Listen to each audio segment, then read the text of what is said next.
Hello friends, welcome back Spain news channel நண்பர்களே. இன்னைக்கு இந்த வீடியோவில் மிக முக்கியமான ஒரு ஆன்மீக பரிகாரத்தையும் ஒரு அதிரடியான ஜோதிட தாள்களையும் இந்த வீடியோவில் பார்க்க போகிறோம். ஸோ என்ன பார்க்க போகிறோம் அப்படிங்கிறத ஃபஸ்ட்டு இன்ட்ரோவில் ஷேர் பண்ணுறேன். என்ன பார்க்க போகிறோங்கிறத ஃபஸ்ட்டு இன்ட்ரோவில் தெரிஞ்சுக்குங்க. ஆக்சுவலி 2025 ஆண்டுடைய கடைசி மாதமான டிசம்பர் மாதமானது பிறந்து நடந்துட்டுருக்கு.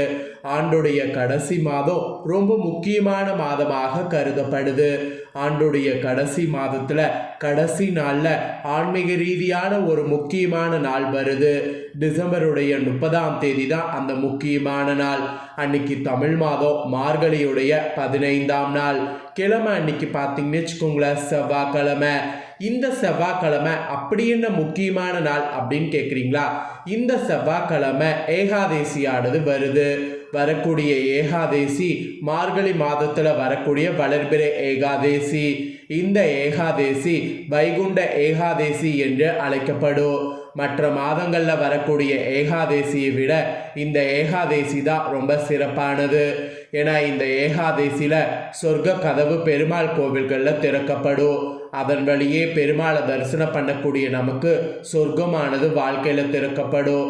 ஆண்டுடைய கடைசியாக சொர்க்கவாசல் திறக்கக்கூடிய நேரத்தில் கிரகங்கள் அமைந்திருக்கக்கூடிய அடிப்படையில் புதிய ஆண்டில் உங்கள் ராசியை சேர்ந்தவர்களுக்கு சொர்க்க கதவு திறக்குமா திறக்காதாங்கிறத தான் எக்ஸ்பிளைன் பண்ணிட்டு வரேன்.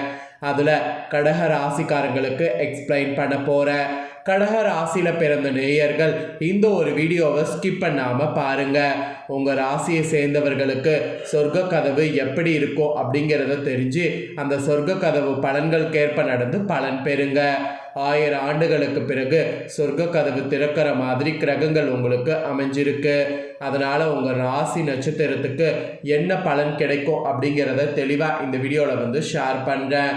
ஸோ பலன்களை தெரிஞ்சு அந்த பலன்களுக்கேற்ப நடந்து பலன் பெறுங்க.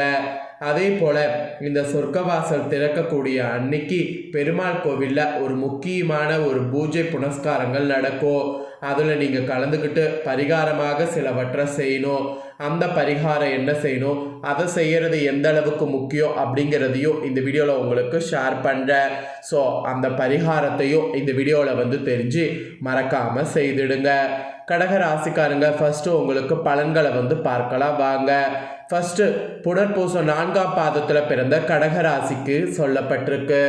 ஆக்சுவலி மெயினாக பார்த்தீங்கன்னு வச்சுக்கோங்களேன், சிந்தனையோ தெளிவான பிறருக்கு வழிகாட்டக்கூடிய ஆற்றலும் கொண்ட உங்களுக்கு மார்கழி வைகுண்ட ஏகாதேசியிலிருந்து கவனமாக செயல்பட வேண்டியது அவசியம். ஜென்ம ராசிக்குள் சஞ்சரித்து வந்த குரு வக்ரம் அடைந்துள்ள நிலையில் உங்கள் செயல்களில் சின்ன சின்ன தடுமாற்றம் வரலாம். ஸோ யோசிக்காமல் ஒரு வேலையில் ஈடுபட்டிங்கன்னா அதனால் சங்கடப்பட நேரலாம். யோசித்து வேலையில் ஈடுபடுங்க. உங்கள் தான குடும்பதிபதி சூரியன் பூர்வ புண்ணியதிபதி செவ்வாய் 6ஆவது இடத்துல சஞ்சரிப்பதால் எந்த நிலை வந்தாலும் அதை எதிர்கொள்ளக்கூடிய வலிமை உண்டாகும். உடல்நிலையில் ஏற்பட்ட பாதிப்பு விலகும். வம்பு வழக்குகள் என சங்கடப்பட்டு வந்த நிலை முற்றிலும் மாறும். வியாபாரத்தில் ஏற்பட்ட நெருக்கடி நீங்கும்.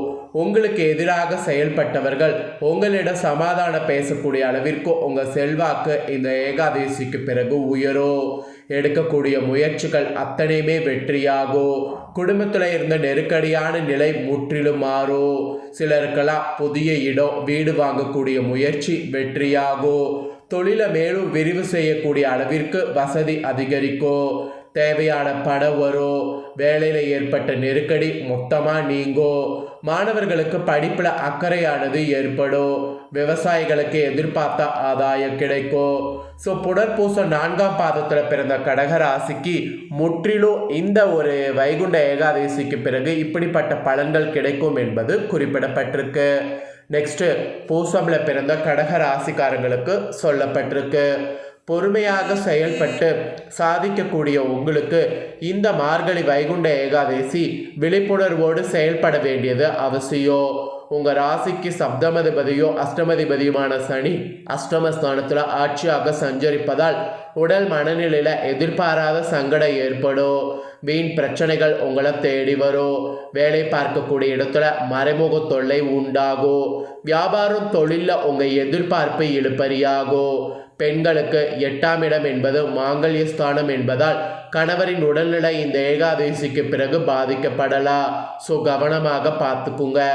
யோகக்காரகன் ராகுவோ 8ல் சஞ்சரிப்பதால் உங்களுடைய ரகசியம் மறைமுக செயல்பாடுகள் வெளியில தெரிய வரும். உங்களை சுற்றி இருப்பவர்களே உங்களுக்கு எதிராக மாறுவாங்க. பொருளாதார நிலையிலையுமே ஏற்ற இறக்கமாக இருக்கும். வெளிநாடு முயற்சியில் சங்கடம், அந்நீரால் வீண் பிரச்சனை என்ற நிலை ஏற்படும். தன குடும்ப வாக்குஸ்தானத்தில் ஞான மோட்சக்காரகன் கேது சஞ்சரிப்பதால் வார்த்தைகளில் சங்கடத்தை சந்திக்கக்கூடிய நிலை சிலருக்கு ஏற்படும். குடும்பத்திலேயும் நிம்மதியற்ற நிலை இருக்கும். இருந்தாலும் சஸ்துர் ஜெயஸ்தானத்தில் செவ்வாய் சூரியன் இந்த ஏகாதசிக்கு பிறகு சஞ்சரிப்பதால் எதிர்வரக்கூடிய சங்கடம் எல்லாம் இருந்த இடம் தெரியாமல் போகும். பிரச்சனை நெருக்கடிகள் ஏற்பட்டாலும் அவற்றை சமாளிக்கக்கூடிய சக்தி உண்டாகும். யாம் இருக்க பயமேன் என சொல்லக்கூடிய முருகன் போல 6வது இடத்து செவ்வாய் உங்களை பாதுகாப்பார். தலை நிமிர்ந்து நடை போட வைப்பார். உங்கள் குடும்பதிபதி சூரியனோ 6வது இடத்துல சஞ்சரிப்பதால் அரசு வழியில் ஏற்பட்ட சங்கட விலகோ.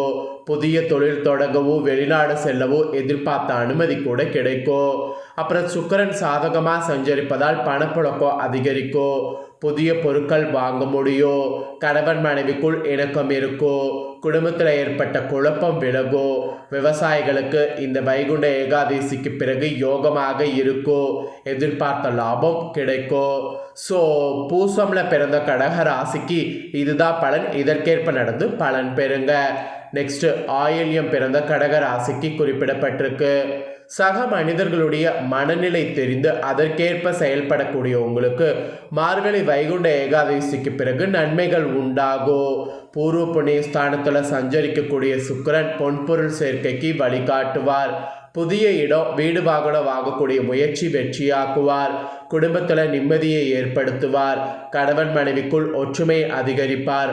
உங்கள் நட்சத்திரநாதன் புதன் சாதகமாக இருக்கிறதுனால தடைப்பட்ட வேலைகளை முடித்து கொடுப்பார். ஏகாதசிக்கு பிறகு எதிர்பார்த்த பணம் இந்த டைம் உங்களுக்கு வரும். சிலருக்கு புதிய ஒப்பந்தம் கிடைக்கும். பட கொடுக்கல் வாங்கல சுமூக நிலை ஏற்படும். வியாபாரம் வளர்ச்சி பெறும். இடம் வீடு வாங்கக்கூடிய கனவு நனவாகும். எடுக்கக்கூடிய முயற்சிகள் லாபமாகும். சட்ட ரீதியாக ஏற்பட்ட சங்கட விலகும். அஷ்டமஸ்தானத்தில் அஷ்டாமதிபதி சனி ஆட்சியாக சஞ்சரித்திருக்கிறதுனால சஸ்திரு ஜெயஸ்தானத்தில் சஞ்சரிக்கக்கூடிய சூரியன் செவ்வாய் புதன் உங்கள் வேலைகளை வெற்றியாக்குவார். உடல்நிலையில் ஏற்பட்ட பாதிப்புகளை நீக்குவார். அரசியல்வாதிகள் செல்வாக்கு உயரும். மாணவர்களுக்கு படிப்பின் மீது அக்கறை அதிகரிக்கும். பணியாளர்களுக்கு ஏற்பட்ட சங்கட விலகும். எதிர்பார்த்த இடமாற்ற பதவி உயர்வு எதிர்பாராத வகையில் ஏகாதசிக்கு பிறகு கிடைக்கும். தனியார் நிறுவனத்தில் பணியாற்றுபவர்களுக்கு நிர்வாகத்தில் நல்ல பெயரும் ஊதிய உயர்வும் கிடைக்கும். ஸோ ஆயில்யம் பிறந்த கடகராசிக்கு இதுதான் பலன். ஸோ கடகராசிக்காரங்க உங்கள் நட்சத்திரத்துக்கு ஏற்ப இந்த வைகுண்ட ஏகாதசியிலேருந்து என்ன பலனை பெறுவீங்களோ அதை தெளிவாக இந்த வீடியோவில் ஷேர் பண்ணிட்டேன். ஷேர் பண்ணதை தெரிஞ்சிருப்பீங்க. தெரிஞ்சதுக்கேற்ப நடந்து பயன் பெறுங்க. இப்போ இந்த ஏகாதசியில் செல்வ வளம் பெருக சில பரிகாரங்கள் செய்யணும். அதில் ஒன்று பெருமாளுக்கு உகந்த இந்த பொருட்களை ஏகாதசி அன்னைக்கு வாங்கணும். அந்த பொருள் என்ன அப்படிங்கிறத உங்களுக்கு சொல்கிறேன். அந்த பொருள் என்ன வாங்கணுங்கிறத தெரிஞ்சுக்குங்க. ஒவ்வொரு மாதமும் வளர்பிறை ஏகாதசி தேய்பிறை ஏகாதசி என 2 ஏகாதசி வரும். இந்த 2 நாட்களில் பெருமாளை வழிபாடு செய்வது என்பது நல்ல பலன்களை பார்த்தீங்கன்னு வச்சுக்கோங்களேன் பெற்றுத்தரும். வருடம் முழுவதும் வரக்கூடிய ஏகாதசி விரதத்தை கடைபிடிக்காதவங்க கூட மார்கழி மாதத்தில் வரக்கூடிய வளர்பிறை ஏகாதசியை கடைபிடிக்கணும். இதற்கு முக்கியமான காரணம் என்னன்னா இந்த நாள் அன்னைக்கு சொர்க்கவாசல் திறப்பு என்பது அனைத்து பெருமாள் ஆலயங்கள்லையும் நடைபெறும். அதனால் இந்த தினத்தில் பார்த்தீங்கன்னு வச்சுக்கோங்களேன் நாம் பூஜை பண்ணுறது, பெருமாளுக்கு உகந்த பொருட்களை வாங்கிறது இதெல்லாம் ரொம்ப ரொம்ப முக்கியம். அந்த வகையில் இந்த நாள் அன்னைக்கு பெருமாளுக்கு உகந்த முக்கியமான இந்த 3 பொருட்களை வாங்கணும். ஃபஸ்ட்டு ஒன்று துளசி இலை, 2வது பச்சை கற்பூரம், 3வது பார்த்தீங்கன்னு வச்சுக்கோங்களேன் ஜாதிக்காய். இதெல்லாம் வீட்டில் இருந்தாலும் ஏகாதசி அன்னைக்கு இந்த 3 பொருட்களையும் கடையில் போய் புதுசாக வாங்கி நீங்கள் பெருமாளுக்கு முன்னாடி ஒரு விளக்கு வைத்து அதில் இந்த 3ஐயும் வைக்கணும்.